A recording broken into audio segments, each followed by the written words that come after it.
देखिए, एक जवान लड़का चले जाने के बाद फिर क्या हाल होता है परिवार का, वो आपको दिख रहा है। ये रोशन यादव के भाई प्रिंस यादव के पिताजी हैं।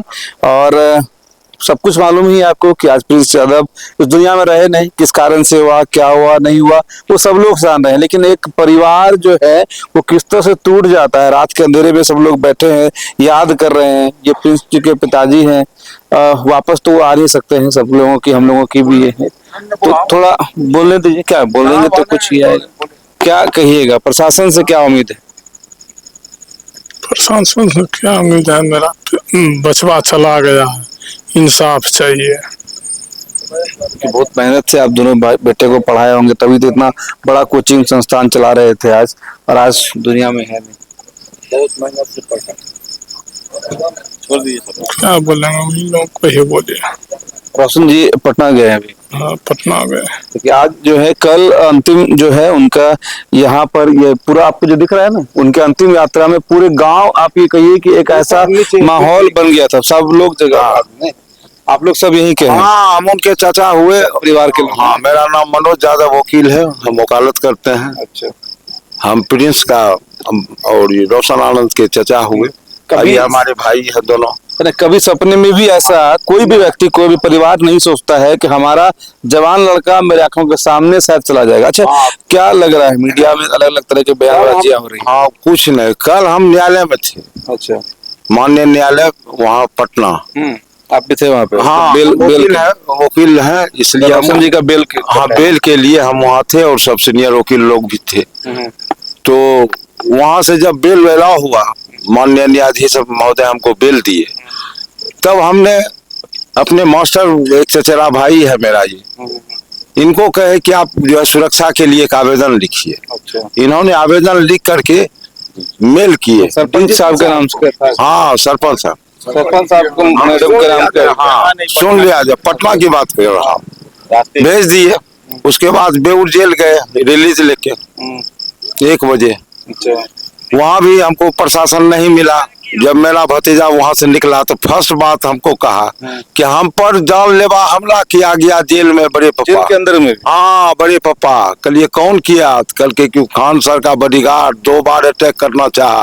अच्छा। वो तो वहाँ का प्रशासन और जेलर महोदय हमको मदद किए, जो हमको आज देख रहे हैं। हमको लिए कोई बात नहीं, कुछ नहीं होगा। जेल के अंदर टारगेट था कि इनको खत्म कर देना है। अब आप सोच सकते हैं, एक बेटा का लाश नेपाल में, विदेश में, और उस बाप का एक बेटा जेल में, और उनकी भतीजी की शादी है जिसका है वहाँ टेंट भी गड़ा हुआ, 29 को होना है।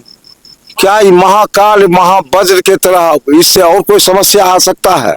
आज अगर वो क्या नाम है उसका, खान का, हाँ, जो भी हो, फैजल खां फर्जी केस नहीं करता तो मेरा भतीजा नहीं नेपाल जाता, ना उसकी मौत होती।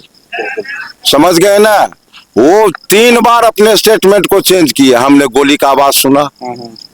अरे भाई, यहाँ गोली नहीं, मेरे सामने गोली चली, 10 राउंड मेरे सामने गोली चली, ऐसा बोला। अध्यक्ष जी, हमारे पैक्स अध्यक्ष है मेरे भाई। तो उसके बाद कहते हैं कि हम आत्मरक्षा के लिए गोली चलाए। भाई सही बात है। तब कहते हैं कि कोई एक भी गोली नहीं चली। तो फिजूल की बात ये कर रहे हैं। और तो प्रशासन भी तो उसके इशारे पर, क्योंकि ऐसा तो आरोप प्रत्यारोप चलते रहता है, लेकिन प्रशासन तो लगता है कि उनके आरोप पर ही सारा कार्रवाई करते चला गया। नहीं, उनके आरोप पर नहीं। जब वो मान लीजिए कर दिए तो प्रशासन तो एक तरह से फंसी। फिर बाद में वो तो कोई फुटेज था जो कि उसकी खामियां फुटेज का आया जिसमें बॉडीगार्ड ही उनकी गोली चला रहा है। इसमें पोल खोल हुआ कि कहानी ये नहीं, कहानी ये है। तब थोड़ा सा टर्न अप हुआ। अब हम एक चीज पूछते हैं, जो आदमी घटना करेगा वो क्या अपने डेरा में बैठेगा? बिल्कुल। आज रोशन आनंद अपने डेरा में बैठे हुए था, अपने मोबाइल अपना काम में था। 9-10 बजे या क्या बजे FIR होता है वो तो हमको कंफर्म मालूम नहीं है, लेकिन पुलिस उसको उठा के ले गई, ये मालूम है कि वो अरेस्ट हो गए। उनको जेल भेज दिया गया। वहीं पर पुलिस कितना मने कमजोर है कि मने खान को नहीं मने अथी अरेस्ट कर सका, और पुलिस कितनी वरिष्ठ है जो रोशन आनंद को अरेस्ट कर सका। वही पुलिस कितना कमजोर है जो उसको नहीं अरेस्ट किया। और मेरे इसको रोशन ये तो आनंद देखिए पोस्टर विवाद जो है कोचिंग वाले में ऐसे आमतौर पर चलते रहता है, जो हम लोग लगातार अपने वीडियो में कह भी रहे हैं। अगर थाने की पुलिस ये चाहते तो आसानी से दोनों को थाने में बुलाकर भी समझा सकते थे, चाहे पोस्टर इसने फाड़ा उसने फाड़ा जिसने फाड़ा। लेकिन जिस हिसाब से जिस तरीके से स्टारडम का अगर हमको लगता है कहा जाए, खान सर अपने स्टारडम का फायदा उठाकर पुलिस को गुमराह किए कि मेरे सामने 8-10 राउंड फायरिंग हुआ, प्लस अपने छात्रों का भी गलत इस्तेमाल किए, छात्रों को भी सड़क पर उतार के ऐसा माहौल क्रिएट कर दिया गया कि वाकई में खान सर के कोचिंग पर ऐसा हो गया वैसा हो गया, जो कहानियां वो बनाते हैं। तो इस कारण से इस तरह का हुआ और उसके बाद यही वजह था कि प्रिंस आनंद को रहना पड़ा नेपाल में कुछ दिन जाकर, क्योंकि उनका उसके डर से अगर वो फर्जी केस नहीं करता तो मेरा भतीजा नेपाल नहीं जाता। अगर नेपाल नहीं जाता तो उसकी ये हत्या नहीं होती या मौत नहीं होती जो कहा जा रहा है।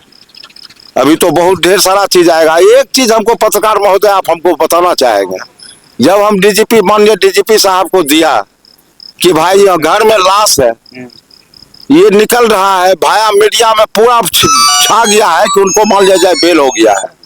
ऐसी परिस्थिति में क्या रोशन आनंद को गार्ड घर तक आना चाहिए या नहीं आना चाहिए? बिल्कुल सुरक्षा मुहैया कराना इस चाहिए। स्थिति में नहीं दिया गया, मैं जानना चाहता हूँ। और ये कोई मामूली बात नहीं है, ये माननीय राष्ट्रपति माननीय सर्वोच्च न्यायालय तक ये बात मैं उठाऊंगा।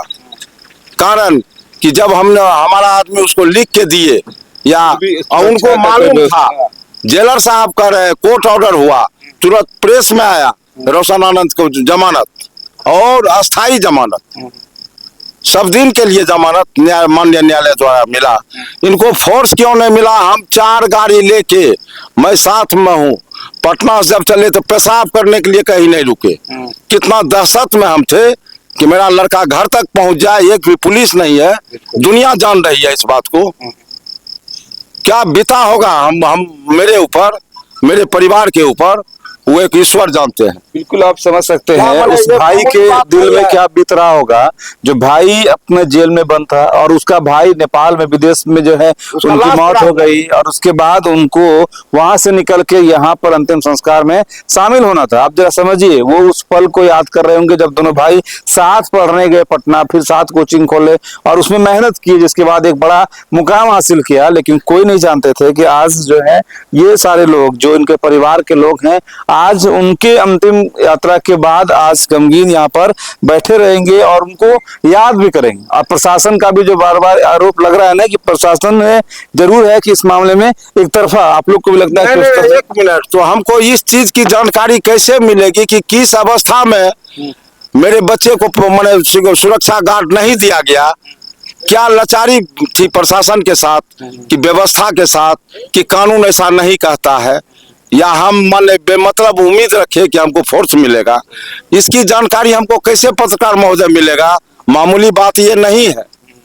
उस लड़के को 4-4.5 घंटे का सफर हम कैसे लेके किए हैं, वो एक ईश्वर जानता है और मेरा आत्मा जानता है। आज से कभी पुलिस मतलब शुरुआत से लेकर लेकिन- अंतिम तक कभी मदद नहीं की। हम लोग उस परिवार से बिलोंग्स करते हैं जो हिम्मत धैर्य से अपने बच्चे को ले आया और भगवान भरोसे। सम्राट चौधरी जानबूझ के आप लोग के साथ इस तरह करवाते हैं। हम उनको अभी क्या कह सकते हैं? अगर कोई घटना ऐसी घटती है, साधारण बात, वो कहते हैं माननीय मुख्यमंत्री जी कि हम 24 घंटा में एक्शन लेंगे। इतनी बड़ी घटना हुआ, फर्जी मुकदमा करके जेल के सलाखों में रोशन आनंद को बंद कर दिया और आज तक उसको गिरफ्तारी नहीं किया गया।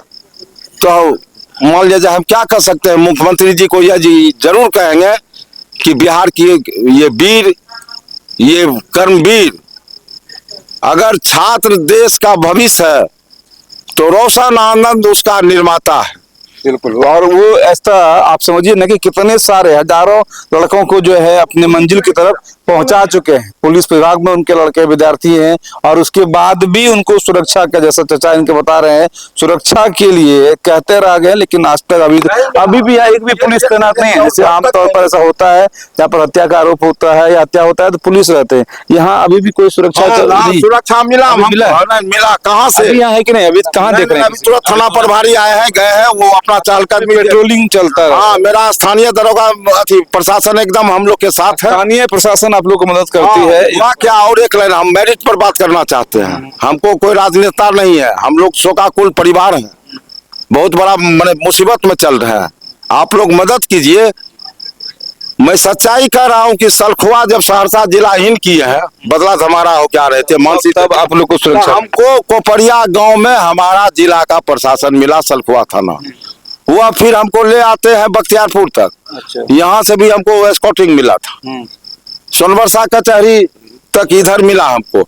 हम साहब तकरीबन 200-250 किलोमीटर दिन दहाड़े, दिन में 4-5 बजे शाम में NH पर पटना जिला 1, बेगूसराय जिला 2, खगड़िया 3, सहरसा जिला 4, चौथा जिला बिना फोर्स का इन किया। क्या ये मानवता है? इससे तो बोलिए मानवता है? आप ही लोग बताइए, पूरे बिहार का लोग, सही बात है। पूरे बिहार का लोग ये बताइए फोर्स क्यों नहीं मिला?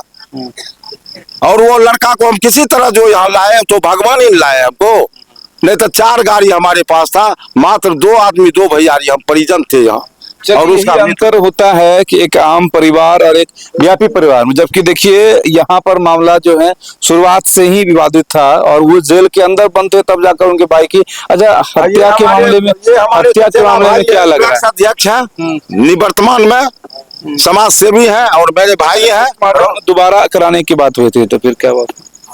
नहीं, बाद में अंतर्राष्ट्रीय मामला लेके जो है यहाँ के पदाधिकारी लोग भी बोले कि यहाँ अगर कराते हैं इसका कोई अथी नहीं है, वो नेपाल का ही पोस्टमार्टम रिपोर्ट valid होगा। रहेगा। अच्छा, मतलब इस कारण से दोबारा पोस्टमार्टम नहीं हो पाया। जी, तो पोस्टमार्टम रिपोर्ट अब जो नेपाल के प्रशासन वहां पर देगा, सौंपेगा कुछ दिन के बाद, या तुरंत कुछ रिपोर्ट पता चला? हम बिहार सरकार से हम चाहते हैं कि बिहार सरकार हम लोग को जो है पोस्टमार्टम रिपोर्ट जल्द से जल्द उपलब्ध करा दे और इसका सही हम लोग को जो पीड़ित परिवार को सही से न्याय दे और